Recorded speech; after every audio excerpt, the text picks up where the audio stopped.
Gandang araw!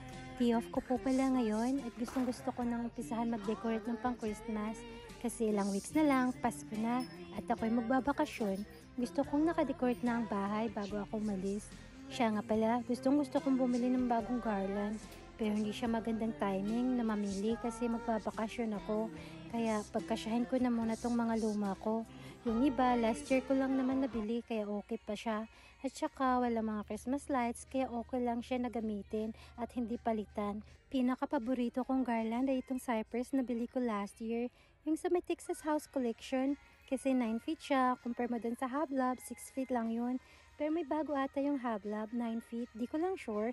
Siya nga pala kung balak yung bumili nito, agahan nyo kasi parating sold out to. Mapatindahan or sa online, always sold out. October pa lang, wala na. Pero nagre-restock ata to sila around Black Friday kasi nakabili ako sa akin, malapit siya sa Black Friday. Baka ngayon, ganun din. Gandang araw! Bubuksan ko na din pala itong maliit kong Christmas tree. Tingnan natin kung okay pa siya. At nakalimutan ko pala na marami din akong siniksik sa box na to. Kasi nung niligpit ko to, sabi ko kailangan ko ma-maximize yung karton para isahang lagay lang. Natutuwa talaga ako kasi nasusurprise ako kung anong nilagay ko dati. Andito pala halos yung mga tabletop Christmas tree ko at merong konting mga greenery na pang flower vase. Yung ayoko lang pa ganito kasi kailangan mong i-fluff yung mga dahon. Kasi ilang months din yan sila nagsiksikan sa karton, parang sardinas. Mukhang okay pa naman itong mga maliliit kong tree. Hindi pa naman sila outdated masyado. Meron ako nabili yung Norfolk style at saka cypress. Pero yung cypress, dapat soli ko na yun. Nakalimutan kong i-return.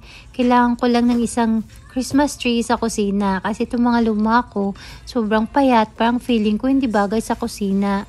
Kasi Norfolk na garland ng balak. Gandang araw! Ayan, ipagpapatuloy ko lang itong binuksan kong maliliit na Christmas tree. Sana gagana pa yung lights nito. Kasi last year ko pa lang naman ito nabili. Siya nga pala nag-viral to last year. Kasi marami talagang nagagandahan ito. Kung naghahanap din kayo ng ganitong klaseng Christmas tree, sa Walmart ko lang ito nabili. Yung may Texas House na brand. Ang ganda naman kasi nito, parang totoo siya talaga. Meron silang bagong size nito. Tinignan ko na din yun. Kaso mukhang maliit siya at namamahalan ako. Pati nga din itong akin, parang feeling ko tumaas yung price niya compare last year. Parang mas mura siya last year kaysa sa ngayon. Ayan, gumagana naman yung Christmas lights niya. I-try natin dito, ilagay sa kwarto. Kaso parang feeling ko ang malaki siya para sa cabinet na to. Parang mas bagay dito yung mga mapapayat kong Christmas tree. Kaso walang mga Christmas lights to, kailangan ko pa siyang bilhan.